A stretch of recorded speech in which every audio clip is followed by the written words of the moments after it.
भाई welcome back to all of you. So हम आज करने जा रहे हैं पार्ट 2 अपने जर्नल एंट्रीज़ का। और इसमें हम करेंगे भाई किससे जनरेटेड एंट्रियाँ, परचेज से रिलेटेड एंट्रियाँ। ठीक है जी। सो भाई वीडियो स्टार्ट करने से पहले जिन्होंने अभी तक चैनल सब्सक्राइब नहीं किया है चैनल को सब्सक्राइब ज़रूर करिएगा। ठीक है, और वीडियो पसंद आए तो लाइक करने में तो भाई बिल्कुल भी कंजूसी मत करिएगा और अपने फ्रेंड्स के साथ शेयर ज़रूर करिएगा। तो भाई जल्दी से स्टार्ट करते हैं वीडियो को। तो परचेज से रिलेटेड जर्नल एंट्री स्टार्ट करने से पहले हम जाने इसका ओरिजिन। बोलते हैं परचेज अकाउंट ओरिजिनेट कहाँ से होता है और किसकी वजह से होता है। तो भाई परचेज अकाउंट डायरेक्टली रिलेटेड है किससे, गुड्स से। और क्यों भाई, गुड्स से रिलेटेड हमारे दो अकाउंट्स होते हैं, एक होता है परचेज और एक होता है सेल्स का अकाउंट। ठीक है जी। तो याद रखिएगा परचेज अकाउंट और सेल्स अकाउंट सिर्फ और सिर्फ गुड्स के लिए मेंटेन किए जाते हैं। मैं फिर बोल रहा हूँ, सिर्फ और सिर्फ गुड्स के लिए मेंटेन किए जाते हैं। थोड़ा जरा हम और डिटेल में बढ़ते हैं इसके लिए आगे। भाई जब बात होती है गुड्स की, जिसको हम स्टॉक और इन्वेंट्री भी कहते हैं, तो ये stock includes goods unsold on a particular date. Stock में भी ओपनिंग एंड क्लोजिंग स्टॉक। थोड़ा सा इसका एग्जांपल लेते हैं। अगर आप अपनी शॉप पे जाते हैं और सुबह सुबह जब आप अपनी शॉप खोलते हैं और आपके मोबाइल की शॉप है और बोलते हैं कि सेल आउट करने के लिए आपके मोबाइल पे आपकी शॉप पे 100 मोबाइल्स अवेलेबल हैं। ठीक है, तो आपकी शॉप का ओपनिंग स्टॉक हो गया 100। और जब इवनिंग में आप बोलते हैं कि अपनी शॉप क्लोज़ कर रहे हैं, उस वक्त आपके पास बोलते हैं 10 मोबाइल्स हैं वो बचे हैं, तो आपकी शॉप का क्लोजिंग स्टॉक हो गया क्या, 10। ठीक, तो मतलब क्या हुआ कि जो अनसोल्ड गुड्स हैं सेल करने के लिए अवेलेबल, ठीक है, जो अनसोल्ड गुड्स हैं सेल करने के लिए अवेलेबल हैं किसी भी बिजनेस के पास, वही क्या कहलाते हैं, स्टॉक कहलाते हैं। इसको जरा फर्दर हम अगर बांटे तो क्या है, इससे रिलेटेड अकाउंट कौन सा, sales, sales return, purchase, purchase return. ठीक है, और बोलते हैं ये रहे आपके अकाउंट। ठीक है जी। तो ये चारों अकाउंट हमेशा याद रखिएगा सिर्फ सिर्फ सिर्फ गुड्स के लिए मेंटेन किए जाते हैं, या स्टॉक के लिए, इन्वेंट्री के लिए, और किसी से चीज़ के लिए मेंटेन नहीं किए जाते हैं। किसी एसेट वगैरह के लिए मत करना मेंटेन। ठीक है, थोड़ा और आगे बढ़ते हैं और ज़रा हम कंसेप्ट को और अच्छे से समझते हैं। भाई जब हम परचेज करते हैं, ठीक है, किसके लिए, बिजनेस के लिए, तो बिजनेस में क्या आते हैं, गुड्स। और गुड्स क्या होते हैं बिजनेस के लिए, एसेट होते हैं। ठीक है, इट मीन्स मतलब जब आप परचेज करते हैं तो बिजनेस में क्या होते हैं, एसेट इंक्रीज होते हैं। और जब एसेट इंक्रीज होते हैं तो क्या होते हैं, डेबिट। ठीक है, तो एक कंसेप्ट तो ये है, परचेज को इसलिए बहुत सारे लोग एसेट भी मानते हैं, उनमें से मैं भी एक हूँ। ठीक है, मैंने ये पहले भी डिस्कस किया था आप लोगों के साथ। और परचेज का एक दूसरा कंसेप्ट है जहाँ इसको एक्सपेंस मानते हैं। जब आप परचेज करते हैं बिजनेस के लिए तो क्या होता है भाई, बोलते हैं बिजनेस का खर्चा होता है, और इससे क्या होता है, बिजनेस का एक्सपेंस बढ़ता है। और जब एक्सपेंस बढ़ता है तो इसको हम क्या करते हैं, डेबिट। तो देखिए आप पहला अप्रोच माने या दूसरा अप्रोच माने, दोनों से रिजल्ट सेम ही आएगा, दोनों से क्या होगा, परचेज डेबिट ही होगा। ठीक है, लेकिन मैं एसेट वाला अप्रोच लेकर चलता हूँ। ठीक है, उसको मैं ज़्यादा अच्छे से जस्टिफाई कर सकता हूँ। ठीक है, थोड़ा सा हम और आगे बढ़ते हैं। भाई हम देखते हैं, ठीक है, कि भाई जो परचेज अकाउंट जब हम बोलते हैं मेंटेन करते हैं, तो बोलते हैं कि भाई कितनी तरह से इसकी एंट्रियाँ बन सकती है। एक, जब हम कैश परचेज करते हैं तो या तो हम पेमेंट कैश में करेंगे या चेक से करेंगे। ठीक है, दूसरा बोलते हैं जब हम क्रेडिट परचेज करते हैं, उधार में खरीदते हैं सामान, तो जिससे हम सामान खरीदते हैं या तो उसका नाम गिवन होगा, ठीक है, या तो उसका नाम गिवन नहीं होगा ट्रांजैक्शन में। ठीक है, तीसरा बोलते हैं पार्टली पेमेंट की। भाई हो सकता है कि जब हमने सामान खरीदा हो तो हमने कुछ पेमेंट कर दी हो और कुछ पेमेंट ना की हो। फॉर एग्जांपल आपने 100 रुपीज़ की बोलता है कोई सामान खरीदा है, तो आपने उसका 20 रुपये आपने उसी वक्त पेमेंट कर दिया, 30 रुपये का चेक दे दिया, और बचे हुए 50 रुपये आपने पे ही नहीं किए। तो इन सभी ट्रांजैक्शन से रिलेटेड अभी हम बोलते हैं जर्नल एंट्रीज को एक एक करके देखते हैं। So let's start. सबसे पहले कैश परचेज वाली देखते हैं हम लोग। भाई ये सारी जो आपको ट्रांजैक्शंस दिख रही हैं ये कैश परचेज से ही रिलेटेड हैं। सबका मीनिंग एक ही है, बस लिखने की कला बदल दी है। किसने, एग्जामिनर ने। ठीक है, यहाँ पे एग्जामिनर हम ही है। ठीक, तो बोलते हैं परचेज गुड्स फॉर कैश ₹50,000। ठीक, तो बोलते हैं कि भाई यहाँ पर क्या है कि जो गुड्स खरीदे हमने वो कितने, 50,000 के बताए। सभी ट्रांजैक्शन में अमाउंट 50,000 का रहेगा। या फिर परचेज गुड्स लिखा हो तो उसका मीनिंग भी क्या होगा, सिर्फ वही कैश की ट्रांजैक्शन है। किसी का नाम आ गया और साथ में कैश लिखा है, जैसे यहाँ purchase goods from Mohan for cash, ठीक, तब भी वो कैश की ट्रांजैक्शन है। Mohan sold to us for cash. देखिए थर्ड और फोर्थ है सेम ही ट्रांजैक्शन, बस लिखने का तरीका बदल। पहले क्या लिखा है, थर्ड वाले में हमने मोहन से सामान खरीदा, ठीक है, कैश के लिए, और चौथे में क्या लिखा है, मोहन ने हमको सामान बेचा। ठीक, तो बात तो वही है। ठीक, बस लिखने का तरीका बदल दिया गया है। तो इनमें कौन कौन से अकाउंट इफेक्टेड होते हैं ट्रांजैक्शन में, सबसे पहला होता है परचेज अकाउंट। इससे क्या होता है, बिजनेस में एसेट बढ़ते हैं, जो कि हमने अभी अभी देखा था। और जब एसेट बढ़ते हैं बिजनेस में, उनको क्या करते हैं, डेबिट। ठीक, सेकंड अकाउंट बोलते हैं कैश का है, जब हम परचेज करेंगे कैश में तो भाई एसेट है ये भी हमारे लिए, इससे क्या होंगे कैश कम होगा बिजनेस में, और जब कोई एसेट कम होता है बिजनेस में तो हम उसे क्या करते हैं क्रेडिट, इसलिए एंट्री क्या बन गई भाई purchase account debit to cash account. ठीक, नेक्स्ट देखते हैं हम लोग चेक से। भाई जब बोलते हैं हम सामान खरीदें और चेक से पेमेंट कर दें, ठीक, तो भाई 3 ट्रांजैक्शन है, purchase goods for ₹10,000 and paid by cheque, purchase goods from Mohan and payment done by cheque, Mohan sold to us and payment done by cheque. तो बोलते हैं इसमें कौन कौन से अकाउंट इफेक्टेड है, पहला तो परचेज का ही है, इससे एसेट्स क्या हो रहे हैं बिजनेस में बढ़ रहे हैं इसलिए इसको डेबिट कर दिया, ठीक है। अच्छा जी, सेकंड है बैंक अकाउंट, जब आप किसी को चेक से पेमेंट करते हैं तो रुपए कहाँ से कम होंगे आपके बैंक अकाउंट से, और बैंक अकाउंट क्या है बिजनेस के लिए एक एसेट है, बट इस केस में क्या हो रहा है आपके बैंक से रुपए कम हो रहे हैं, मतलब एक एसेट कम हो रहा है बिजनेस में से, ठीक है। और जब एक एसेट कम होता है, ठीक, हम उसे क्या करते हैं क्रेडिट करते हैं। तो जर्नल एंट्री देखिए क्या बन गई, purchase account debit to bank account की ये हमारी जर्नल एंट्री बन चुकी है। अच्छा अमाउंट थोड़ा सा गलत है यहाँ पे, 1 लाख हो गया, इसको 10,000 आप खुद ही कर लीजिएगा, ठीक है।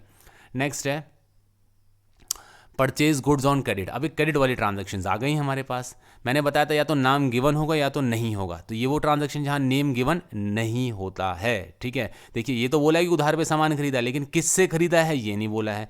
तो देखते हैं अकाउंट्स कौन से अफेक्टेड होंगे। ऑब्वियस सी बात है पहला परचेज का, इससे बिजनेस में क्या हो रहे हैं एसेट्स आ रहे हैं, ठीक है। और जब एसेट इंक्रीज होंगे बिजनेस में तो हम उन्हें क्या करेंगे डेबिट करेंगे, ठीक है। नेक्स्ट है हमारे पास क्या क्रेडिटर, ठीक है, कि भाई क्रेडिटर्स, अब सर बच्चे बोल रहे सर ये क्रेडिटर कहाँ से आ गए, ये तो है ही नहीं ट्रांजैक्शन में।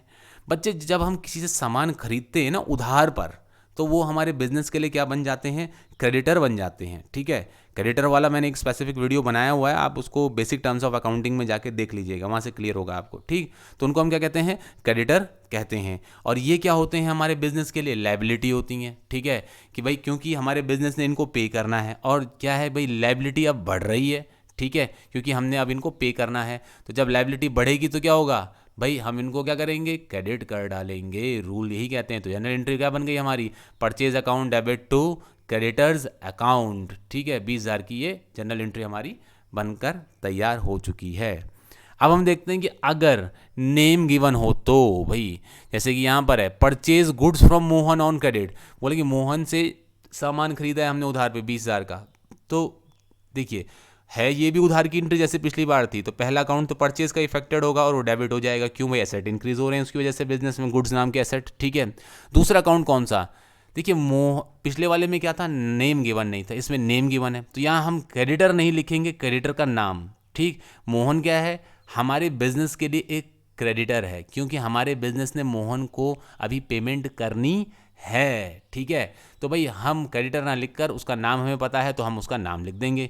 ये है हमारे लिए बिजनेस के लिए क्या है एक लायबिलिटी है, तो मोहन नाम की एक लायबिलिटी हमारे बिजनेस के लिए इंक्रीज हो चुकी है, ठीक। तो इसलिए हम उसको क्या करेंगे क्रेडिट करेंगे। रूल्स कहते हैं कि इसको हमने बोलते हैं जब कोई लायबिलिटी बढ़े तो उस समय क्या करना है क्रेडिट करना है, ठीक। तो जनरल एंट्री क्या बन गई परचेज अकाउंट डेबिट टू बोलते मोहन अकाउंट, ठीक है। तो ये रही आपकी जनरल एंट्री।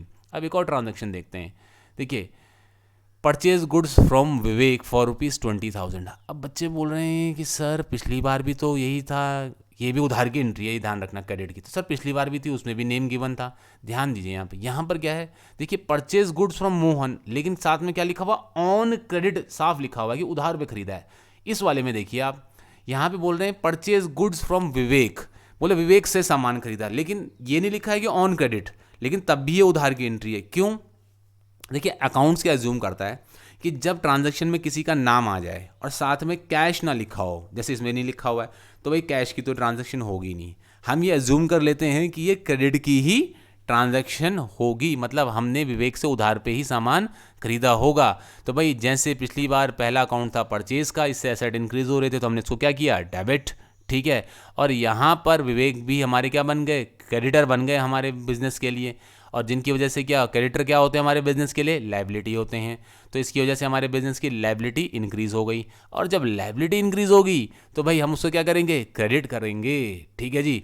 तो इसलिए एंट्री क्या बन गई हमारी purchase account debit to Vivek account 20,000 रुपये की। तो देखिए एंट्री वैसी ही बनी, बस नाम चेंज हो गया, बस लिखने का तरीका बदला ट्रांजैक्शन को, ध्यान रखिएगा।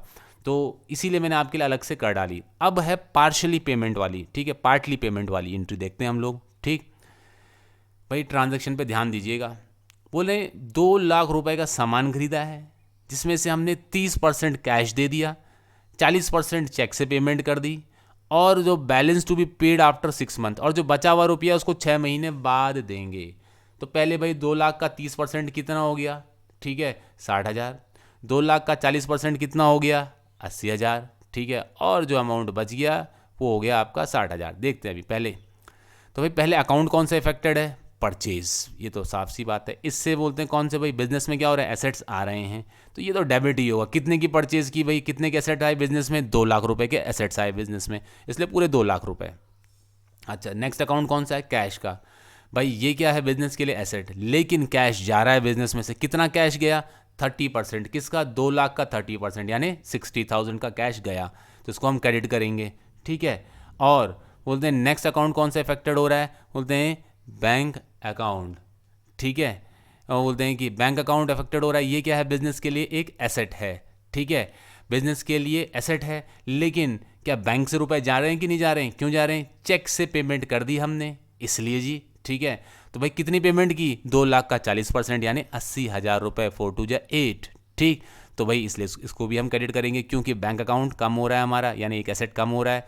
और तीसरी चीज बोल रहे हैं भाई अभी पे करना बाकी है, ठीक। कितना बोला, जो बचा हुआ रुपया, तो बचा कितना रह गया, 60,000 रुपये बचे रह गए। किसको पे करेंगे, ये तो नाम ही नहीं दिया सर। अरे नाम नहीं दिया तो क्या हुआ, हम उसे क्या बोलेंगे, क्रेडिटर, ठीक है। भाई उधार हमने जिसको देना है, ठीक है, बाकी है, जिससे हमने उधार पे खरीदा है, तो क्या बोलेंगे उसे, क्रेडिटर। और क्रेडिटर क्या होते हैं बिजनेस के लिए, लायबिलिटी, और लायबिलिटी अगर बढ़ेगी तो उसे हम क्या करेंगे, क्रेडिट। तो कितना देना बाकी है, 2 लाख में से इन दोनों को घटा लो, 60,000 रुपया देना बाकी है। तो जनरल एंट्री हमारी क्या बन गई, जनरल एंट्री बन गई हमारी ये, ठीक है, कि भाई परचेज अकाउंट डेबिट, ठीक, 2 लाख रुपए की, टू कैश अकाउंट 60,000 की, टू बैंक अकाउंट 80,000 की, एंड टू क्रेडिटर्स अकाउंट 60,000 की, ठीक। तो साहब ये थी आज की हमारी जनरल एंट्रियाँ जो कि परचेज से रिलेटेड थी, ठीक। जल्दी ही मिलेंगे हम आपको नए वीडियो के साथ जो कि होंगी सेल से रिलेटेड, ठीक है। जब तक नया वीडियो आता है, till then goodbye and take care. और हाँ, चैनल को सब्सक्राइब करना मत भूलिएगा, और वीडियो पसंद आई है तो लाइक करने में कंजूसी बिल्कुल भी मत करेगा, अपने फ्रेंड्स के साथ शेयर ज़रूर करेगा। Bye bye and take care and happy Rakshabandhan to all of you.